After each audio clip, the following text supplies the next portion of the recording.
Assalamualaikum dan selamat pagi. Hari ini kita berjumpa lagi dalam tajuk Kemahiran Sains Tahun 1. Apakah itu kemahiran saintifik?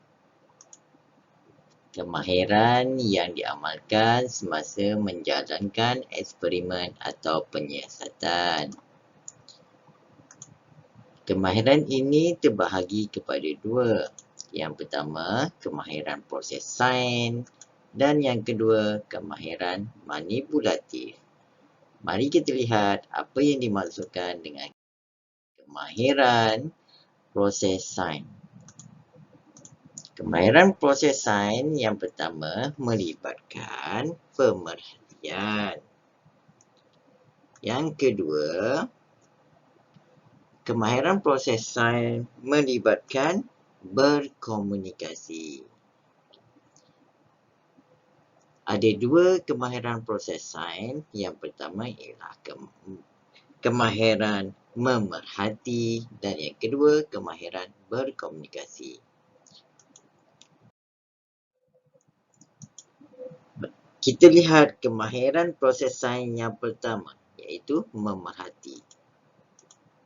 Kemahiran ini menggunakan semua deria yang sesuai untuk mengumpul maklumat. Kamu lihat di gambaran di atas ada 5 deria. Yang pertama deria yang digunakan ialah deria pendengaran. Kamu nampak gambar telinga? Itu adalah deria pendengaran. Yang kedua, kamu nampak mereka makan. Seorang budak ni sedang makan aiskrim. Itu deria apa digunakan? Deria rasa. Seorang tukang masak ini sedang menghidu bau makanan. Dia menggunakan deria apa? Menggunakan deria bau. Budak ini sedang menggunakan kanta pembesar untuk melihat spesimen tumbuhan.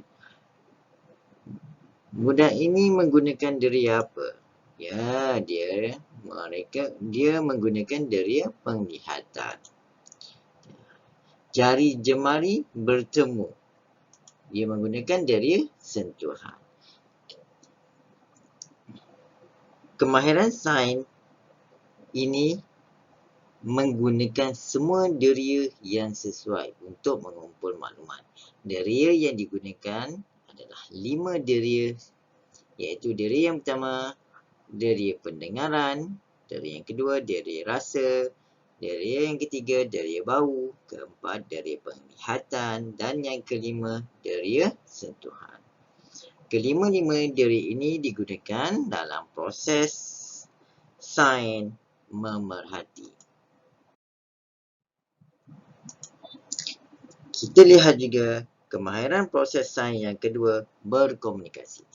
Berkomunikasi ialah cara menyampaikan maklumat kepada orang lain.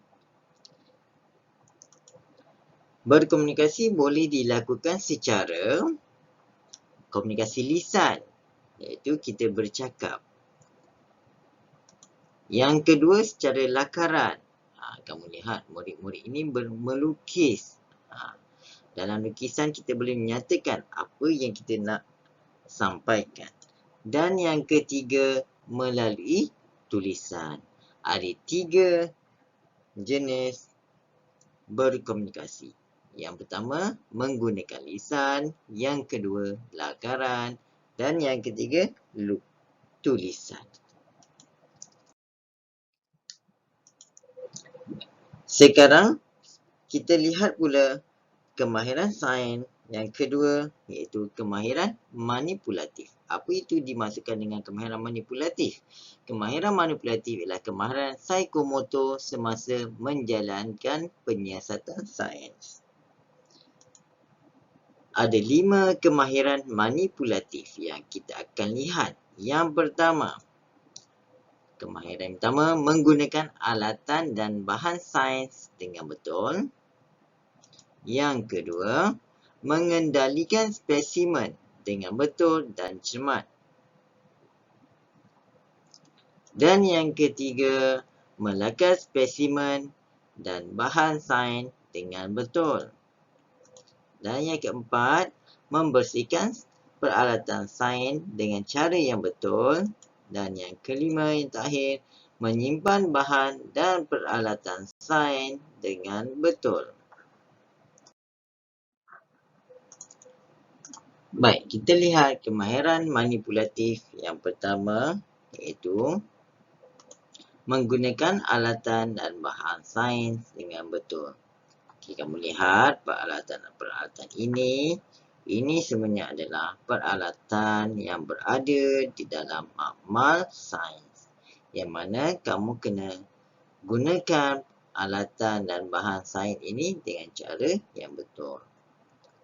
Kerana ia boleh mendatangkan bahaya kepada kamu jika kamu tidak berhati-hati. Ia boleh mendatangkan kecederaan kepada kamu ataupun pada rakan-rakan kamu. Yang kedua, mengendalikan spesimen dengan betul dan cermat. Apa itu spesimen? Spesimen ini, apa yang dimaksudkan dengan spesimen?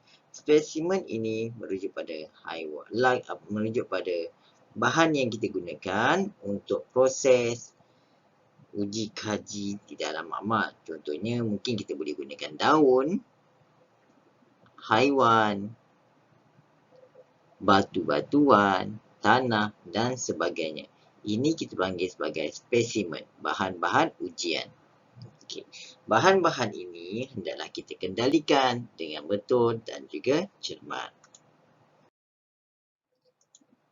Kemahiran yang ketiga ialah melakar spesimen dan bahan sains dengan betul. Okay. Contoh yang dimaksudkan dengan melakar spesimen ialah contoh. Kita ambil contoh daun. Maka kamu kena lukis daun. Kalau kamu ambil lukis bika ini, kamu kena lukis bika. Itu maksud melakar. Maksudnya kamu kena melukis gambar itu semula dengan betul, dengan tepat. Kemahiran yang seterusnya ialah membersihkan peralatan sains dengan cara yang betul. Okay. Kamu kena bersihkan semua peralatan sains selepas kita gunakan. Okay, ingat ya, kita perlu bersihkan peralatan sains selepas kita gunakan. Kenapa kita perlu betulkan? Kenapa kita perlu bersihkan? Kerana jika ia kotor, ia boleh mengundang pelbagai jenis fungus untuk tumbuh, untuk membiak di dalam bekas-bekas yang kita gunakan. Dan yang terakhir, kita hendaklah menyimpan dan peralatan sains dengan betul dan selamat. Kamu lihat dua gambar saintis ini. Setelah mereka menggunakan alatan sains, mereka membersihkan dan menyimpan peralatan sains dengan betul dan selamat. Itulah pembelajaran kita pada hari ini, yang mana kita melihat kemahiran saintifik asas dalam sains. Sekian, terima kasih. Jumpa lagi di kelas yang akan datang. Selepas ini, saya akan berikan latihan kepada kamu untuk kamu menjawabnya. Sekian, terima kasih.